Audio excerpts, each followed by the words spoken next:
So we continue to hover around the topic of reported drone sightings right here in Maryland, and some of those reports coming into our newsroom were just last night from Baltimore County. 11 News reporter Tori Yorgi talked to a drone expert with the University of Maryland to shed some light on the recent sightings.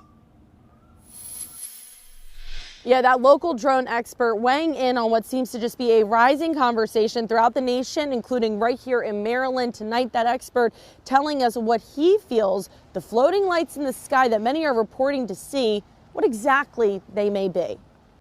Lots of eyes on the night sky. I've been seeing the reported drone sightings all over my Instagram and TikTok. They're just rumored to be different things every time I see it. It's still an invasion of people's privacy. It could be people in people's windows. It could be a number of things. This recent drone sighting coming to 11 News from the Essex area of Baltimore County around 9:30 Saturday night. With drones, you really don't know who's operating them. John Slaughter, the director of University of Maryland's Unmanned Aircraft System Research and Operations Center, says it's hard to tell who is operating a drone in general. But he does say the military does have the authority to do something if there appears to be a threat. And they have the authorities. Those commanders of those bases have the equipment and have the authorities to do something if they believe there is a threat.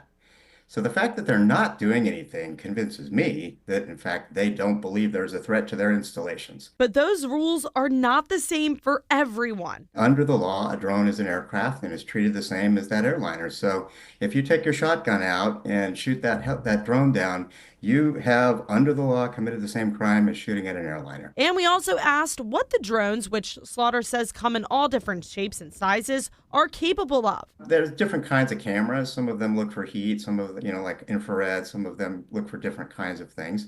They can also listen electronically, but so can antennas on other vehicles.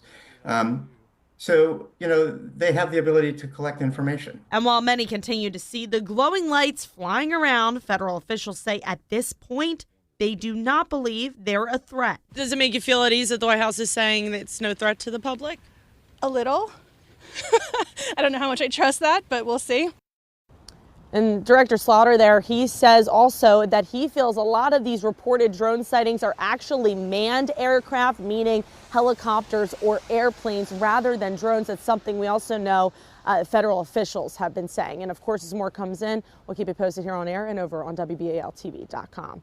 I'm Tori Yorgi for WBAL TV 11 News.